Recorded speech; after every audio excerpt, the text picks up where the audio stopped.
Good evening to our viewers here in Guyana and online. I'm Travis Chase with the Monday, August 14 edition of the HGP Nightly News. We have what you need to know this evening. Allegations of fraud are being leveled against a regional housing officer attached to the Central Housing and Planning Authority in Region 2.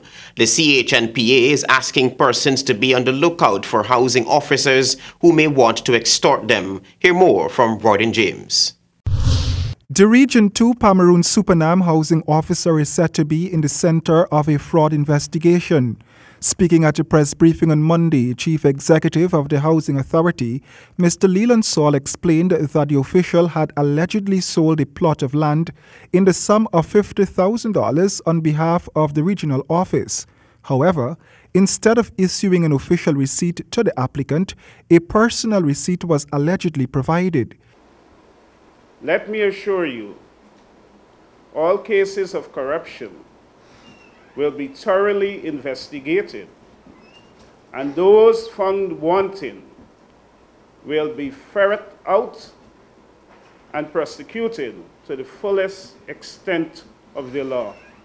This development has prompted the authority to launch an investigation to determine whether there is a pattern of corrupt practices within the system. Presently, we are conducting an audit of that very office,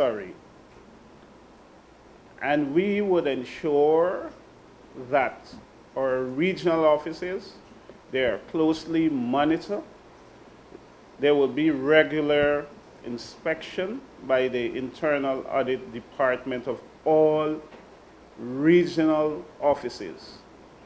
Adding to that, managers will be visiting those offices at least once monthly, apart from the weekly report that are submitted here. Mr. Saul is putting citizens on notice to guard against housing officers who may want to fleece them of their resources. He stated that it is not acceptable to provide gifts to housing officials for help, since they are public servants and must act in that manner. You're welcome to report cases when employees demand payment or favor. CHPA is a public service agency, and the hallmark of public service is integrity. Our employees are paid by the states, and you do not need to pay them. The Region 2 official has been asked to proceed on administrative leave. Once the allegations leveled against him are proven to be true, his contract could be terminated, Mr. Saul explained. Royden James, HGP Nightly News. Thank you, Royden. It's too glaring and personal. That's how well-placed sources within the Guyana Police Force have described the omission of Acting Police Commissioner David Ramnarine from the 2017 list of promotions. Here's more. There are more questions than answers regarding the recent recommendations for police promotions, prompting well-placed senior police ranks to describe the list as unfair and personal. The list you are currently viewing was sent to Nightly News. Police Commissioner Silal Prasad, who is currently on leave, did not recommend the promotion of Assistant Commissioner David Ramnarine, who has been acting as Police Commissioner whenever Prasad goes on leave. Prasad wants the Police Service Commission to promote Assistant Commissioner Clifton Hicken and Assistant Commissioner Nigel Hoppy to the post of Deputy Commissioner. When Commissioner Prasad took the stand at the Commission of Inquiry probing that alleged plot to assassinate the president, he took a swipe at Ramnarine for saying that the investigation had been improper. You were surprised when you heard him say that for the first time? Well, there are very little things that surprises me. But what I could say is that there weren't any logics for that. And that is something he might have made up while he was in this box. Prasad and Ramnarine recently made their views known on several policies of the force. Most recently, the release of a man who is accused of plotting the assassination of President David Granger. Ramnarine said he would have kept the man in custody and that a proper investigation was not done. Prasad disagreed with that. He was acting as the Commissioner of Police when the report was first made, and he was acting as that commissioner until he returned to it. So for 4 days, he had superintendence of this investigation in the jail. Sure. And when next did he have superintendence of this investigation? At the end of April, I was away for a week, and then 2 separate weeks in May, I was overseas on overseas duties, and he would have acted during those periods. Now, do you share his opinion? No, I that don't. The investigation was improper? I don't. On the contrary, I think a very proper investigation was done. It was President David Granger who last week instructed the Police Service Commission not to go ahead with promoting officers of the Guyana Police Force. Well-placed police ranks who wish to remain anonymous have indicated to Nightly News that they believe that one of the reasons behind the president's request is the obvious omission of Mr. Ramnarine from the promotion list. Travis Chase, HGP Nightly News. Sweeper cleaners on Monday took their sad stories to the Ministry of Finance, staging a protest. But the finance minister says they were knocking on the wrong door. Here now is Jeffon Vickery. September Biden, school and dirty. September Biden, school and dirty. September Biden, school and dirty. 1 week pay, can't pay. 1 week pay, can't pay. They've already threatened to leave their responsibilities behind if the relevant authorities fail to grant their request. And on Monday, sweeper cleaners staged a picketing exercise at the Ministry of Finance. The women now want the Ministry of Finance to intervene in the matter. The anomaly is that they are working as casuals but on a permanent basis, and they want the casual status to change. Several of the cleaners explained to Nightly News that too many promises were made. With a new school term approaching, they're pressing the issue. And with the new school term approaching, they're pressing their case. No one's looking to we concerned that what we are going through as cleaners. We're cleaners, but yet we are human beings. You understand? Someone have to come out and tell us where will we go in. Because we have children to send to school. I can't afford it. If the minister is saying that the government does not have money, there and then, if they're cutting from the poorer class people, then they're sending our children to go on the streets. And I would like the government to do something about this. Meanwhile, Minister of Finance Winston Jordan related that in the 2015 national budget, the daily rate paid to sweeper cleaners had increased. He, however, stated that the issue is being reviewed. And the issues are still at the cabinet level, essentially. They aren't easy issues, to be quite honest. And they're engaging the attention of cabinet.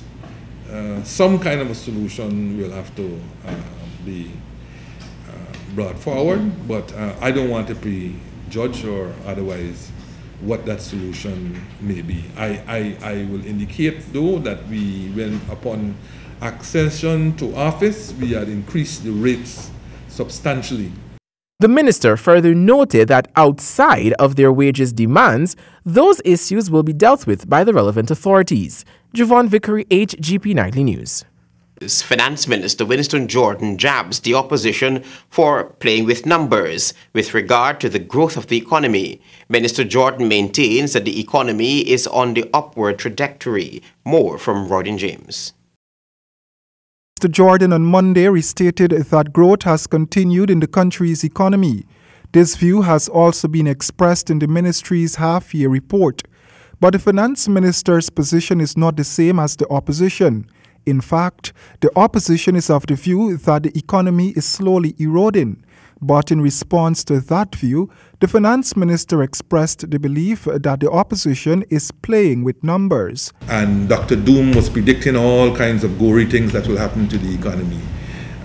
Happily today, not only we had growth for the half year, we're projecting growth to the end of the year. And all the doom again about inflation, our inflation is well in check. Well in check. Okay, I don't know where certain people did their economics, but we did ours in a way that is reflected in the management of the economy. But even as Mr. Jordan continues to boast about the growth rate in the country's economy, this does not reflect in the spending power of public servants. as business owners have continuously been complaining about the state of the economy. The minister was questioned about that. So when you ask a question, we have to look at the nature of the economy. Essentially, we could pay how much wages you want in the public sector. It will not resonate relative to what Gaisuko and the agricultural sector can do, or the part they played previously. But at least you have some spending going on. And in the interim, what we're trying to do is start the economy, as you heard me say a lot of times on this, by getting the public sector investment program going. The opposition also recently claimed that the reserve funds are dwindling, but as explained by Minister Jordan, such funds are not static and numbers can change in a matter of days. And loose with these numbers. I know the opposition is pandering to a certain section of the population. Hopefully that section is dwindling. Because when you play with numbers like these, you're not just playing with a certain section of the population, you're playing with a country as a whole, essentially. And we have to make up our mind whether short-term, whatever might be the short-term objective of the opposition in this manner is really in the long-term interests of the country. Mr. Jordan admitted that the coalition inherited an economy that was growing, but noted that since that time, the numbers have kept on the positive side. He noted too that the end of the year growth in the economy up to the time the coalition took office was due to several sectors, including rice and sugar. He said that while rice still is on the positive side, it is sugar that did not pull through, but instead the government had to pull through for sugar. We will bring you various aspects of the half-year report in subsequent newscasts. Roy Den James, HGP Nightly News. The ongoing COI heard that it was top cop Silal Prasad who instructed Acting Police Commissioner David Ramnarine to stand down from the investigation. Here's more.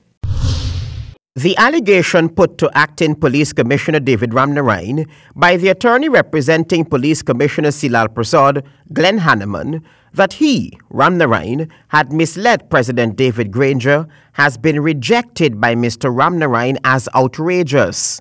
Ramnarine was responding to questions on how well the Guyana Police Force had probed the March 29, 2017 report by Andrew Gillard that in June 2015, businessman Nizam Khan had allegedly offered him $7 million to kill the president. Let me suggest to you that you went and you gave the president false information on the 30th. That's quite outrageous, Counsel. Outrageous? I have evidence before me that statements have been taken from 3 different persons by the time you went to brief the president. 3 different persons had given statements. And so when you went to the president, you misled him. I did not mislead the president. Ramnarine explained to the commission that he briefed the president and the crime chief Wendell Blanham based on developments on March 29. Ramnarine testified that he was preparing a written report on the matter for the president. But when Commissioner Prasad returned from his vacation, Ramnarine was asked to stand down from the investigation. At that stage, he resumed his office as Commissioner of Police, and I was now subordinate. And so when he resumed, I briefed him on the telephone that this report required and that the investigation had commenced. And he indicated to me that don't bother, whatever you have, send it to me and I'll do the report and send it. Ramnarine told the commission that background checks were conducted on the night of March 29, 2017 by Special Branch and did not uncover any alleged crimes, charges or convictions by Gillard and Nizam Khan.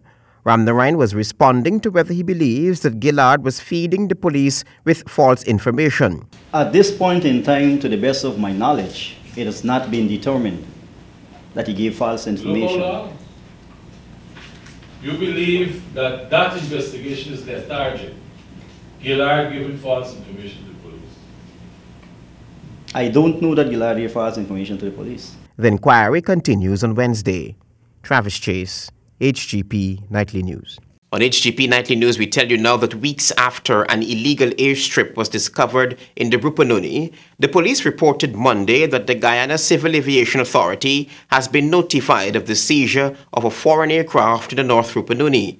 Searches on the aircraft revealed a quantity of food and medical supplies, gents' clothing and footwear, 2 handheld radios, flashlights, cellular phones, and an identification card, amongst other items. The cleared area where the aircraft landed is over 1 mile long and about 50 feet wide. It appears to have been recently graded, the police said.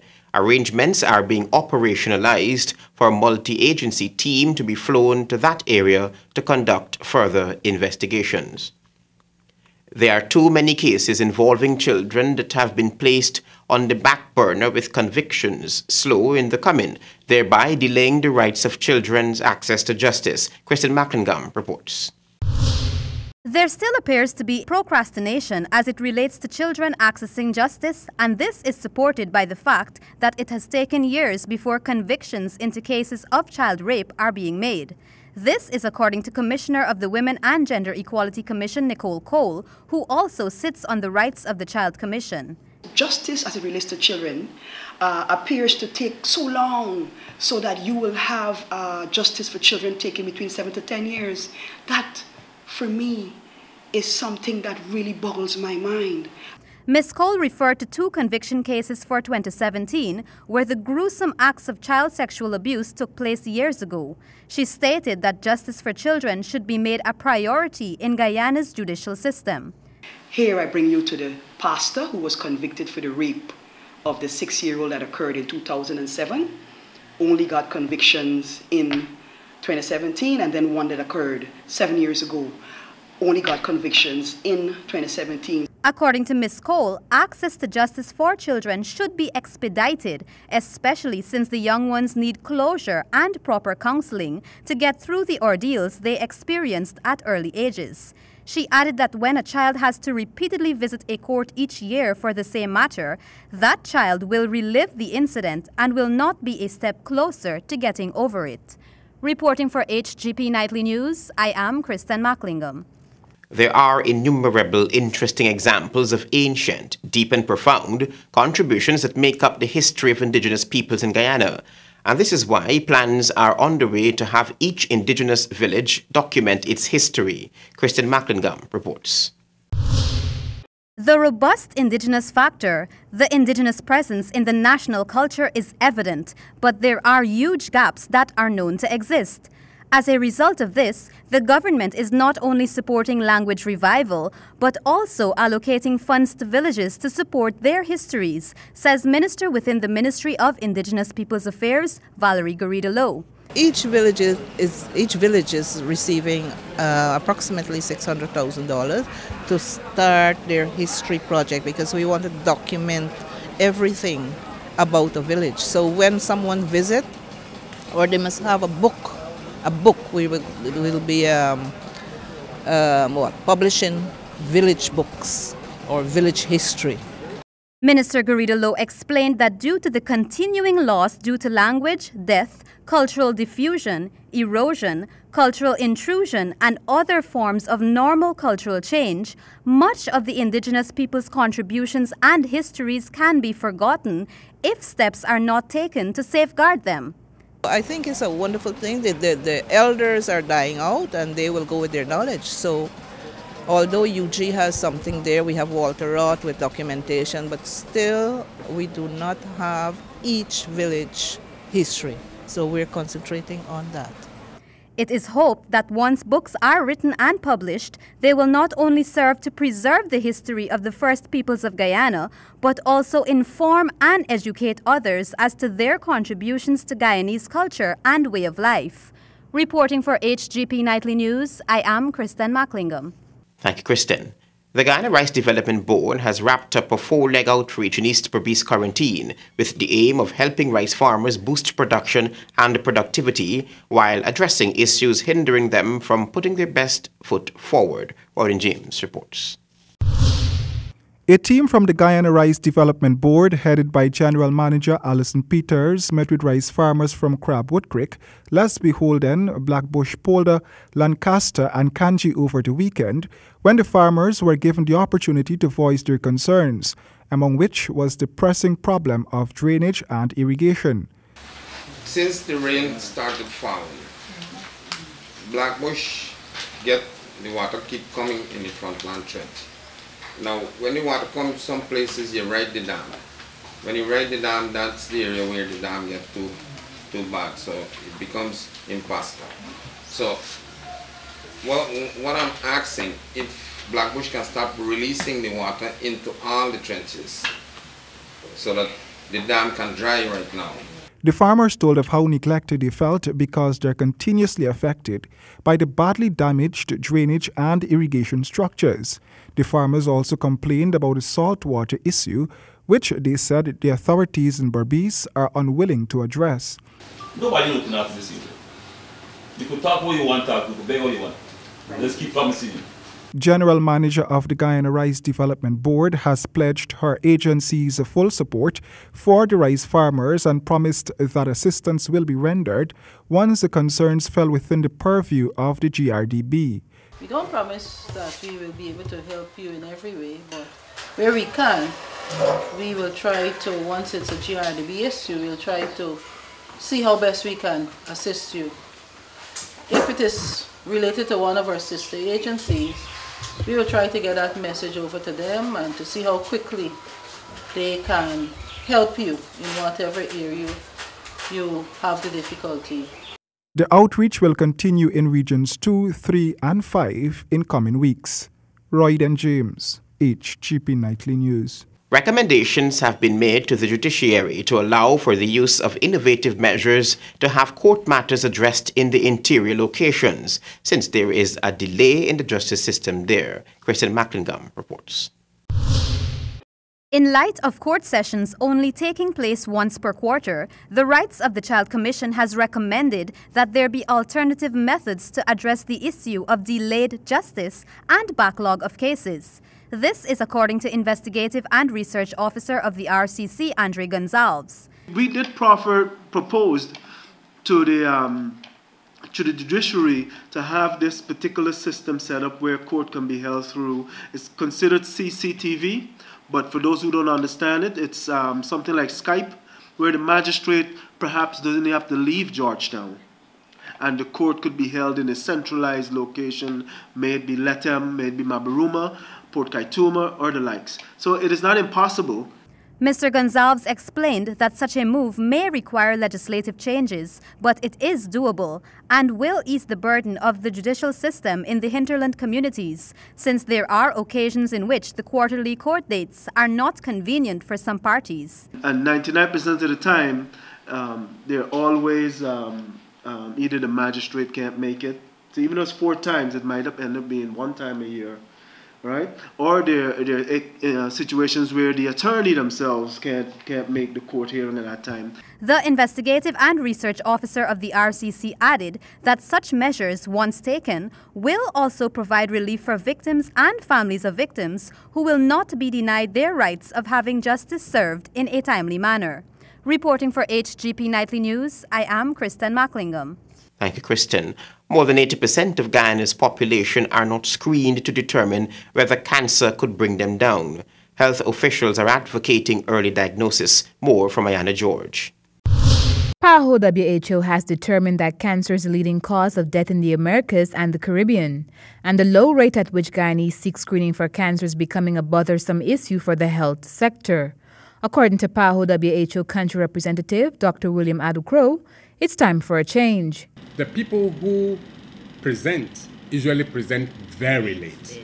At the time that they present, very little can be done for them. And therefore, I think if we have a groundswell of trained personnel who can then do the screening, because like I said earlier, there's no point doing screening if you cannot treat them well. The most common cancers in the region are stomach, prostate, lung, and colorectal cancers in men, and cervical, breast, stomach, and colorectal cancers in women. Medical practitioner Dr. Latoya Gooden of the Cancer Department at the Georgetown Public Hospital, explains more of the requirements needed to help persons suffering with this disease. Through my professional work at the hospital, what I've realized with that late stage diagnosis, I've started the Giving Hope Foundation, where we go out and we do screening. So that way, for the past, from January to now, we have been seeing more and more persons coming out in a little bit more earlier stages, stage 2 and stage 3. And I think, well, I know that through screening, raising awareness and education in the community, we can have more and more persons coming out in earlier stages and will receive treatment. Dr. Gooding pointed out that the Guyana Cancer Institute works with patients by providing critical cancer treatment. She urged persons with signs of cancer to seek help early. Why did they choose to wait so long? Some persons find a lump and then they're scared to come out. Some persons, they have this belief that medicine isn't it. They can cure themselves at home or they can stay away. And some of the persons come from the hinterland. So when they find a lump, they would finances and other things, so they wouldn't just come out just like that. The Guyana Cancer Registry, which was set up 17 years ago, showed that breast, cervical, and uterine cancers are the leading causes of death from cancers in women, while prostate and colon cancers are the leading causes of cancer deaths in men. Reporting for GP Nightly News, Ayana George. Thank you, Ayana. Your sportscast is ahead.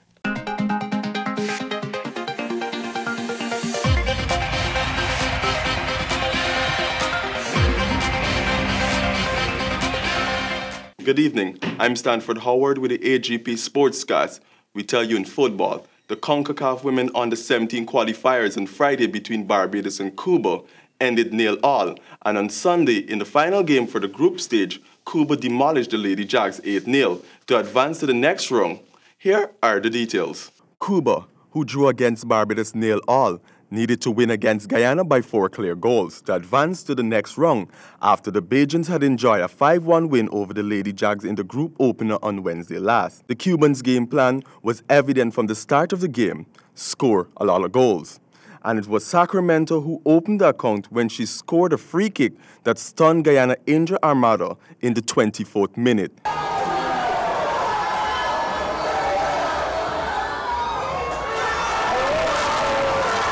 1 minute later, Cuba's captain doubled the score. Cuba dominated the half, and it wasn't until the 43rd minute that the Lady Jags had their first shot on target when 12-year-old attacker midfielder Jaladi Trim got in behind their defense. However, her shot was fired tamely into the arms of Rodriguez. Sacramento completed her brace just on the stroke of halftime to hand the visitors a 3-0 cushion at halftime.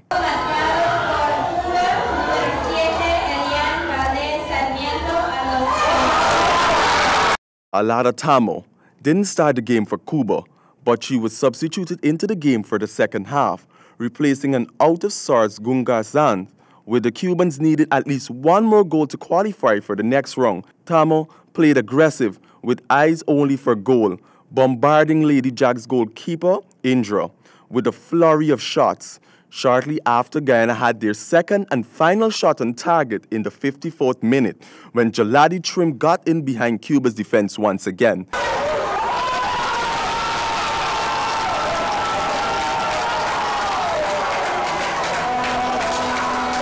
But had her shot blocked by the advancing Rodriguez. Tamo went on a rampage, scoring her goals in succession in the 62nd, 73rd, 77th, and 78th minute. 3 minutes after Tamo's last goal, Barrios, who also came on as second-half sub, put the finishing touches on the Guyanese.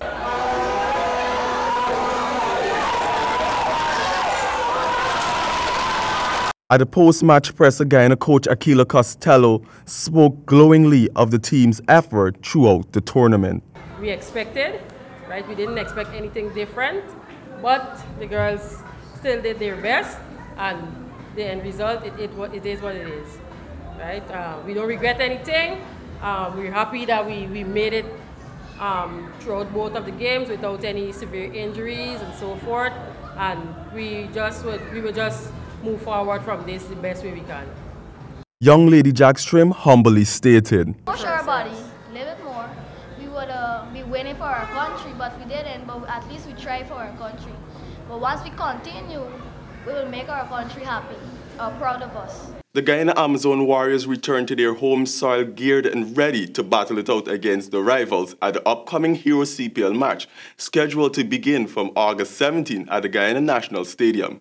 More by Colwyn Abrams. Returning from their 6-wicket victory over St. Lucia Stars in Match 12 of the 2017 Hero Caribbean Premier League Sunday night, the Guyana Amazon Warriors are confident that they will rise to glory in the matches on their home soil at the Guyana National Stadium. The Warriors arrived at their host hotel, the Marriott International, to a grand welcome by fans and the media.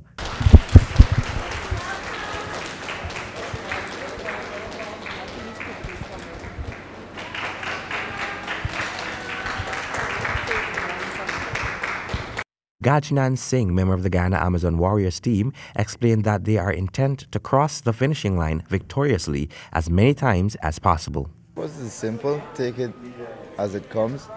Play your role, take your responsibility, and do what you can do best for the team to cross the finish line as many times as you can.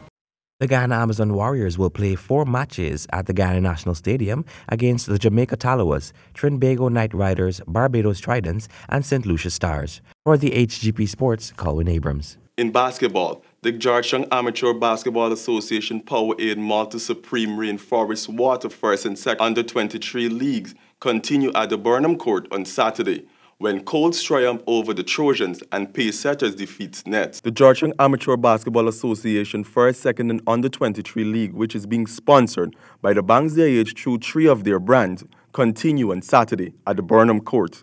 In the first of the 2 matches contested between Colts and Trojan, an Under-23 encounter, Colts won the game 79-61. Timothy Thompson with an impressive game, leading the Colts charge once again with a game high of 35 points. Jafar Gibbons with 16 points in the win for Colts, who was leading throughout the game. In the losing efforts, the Trojan top scorer was Kadeem Peterkane with 24 points with 2 3-pointers. In the second encounter, the Pacesetters edged past Nets with a 7-point win 66-59. The Pacesetters, who dominated for the first half of the game with a 28-15 lead by halftime. The Nets managed to hold on the third quarter before losing their grounding once again in the fourth to give Pacesetters the win. Top scorers for the Pacesetters were Jermaine Hamilton, 15 points, and Travis Williams with 12 points. In horse racing, Newcomer Versus finally cops the Jumbo Jet Auto Sales 11th Annual Guyana Cup feature race, the B-Class and lower 1600 meter, at the Rising Sun Turf Club yesterday. Details by Colwyn Abrams. The Rising Sun Turf Club was transformed into an inferno as the 11th Annual Jumbo Jet Auto Sales Guyana Cup horse race meet was run off on Sunday. It was a meet of 8 races, but none was more anticipated than the B-Class and lower 1600 meter run, in which the newcomer Veras finally outgunned the competition as the clear winner. Watched by a capacity crowd which included Minister of State Joseph Harmon, a full gate of 11 horses broke even. But it was newcomer Veras finally who confirmed his status as the country's top sprinter.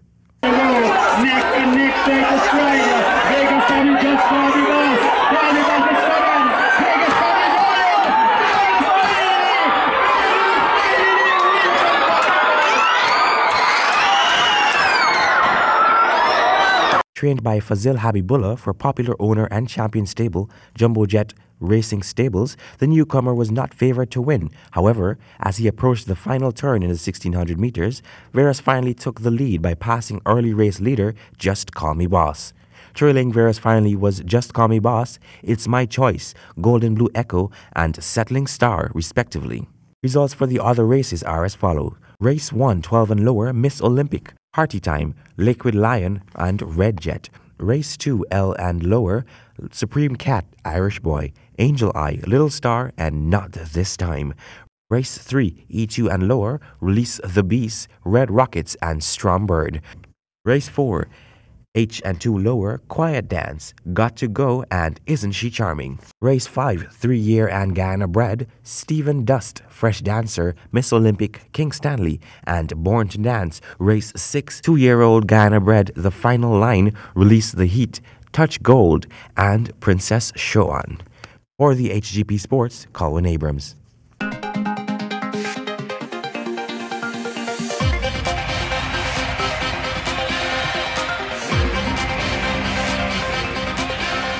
Finance Minister knocks opposition for playing with the numbers, maintains that the economy is growing, personal and vindictive. David Ramnarayan's glaring omission from police promotion list.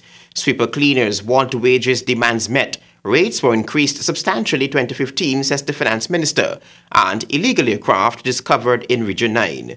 Those were our major headlines. For these stories and more, you can go to our website. It's www.hgptv.com. I'm Travis Chase. Thanks for watching. Goodbye.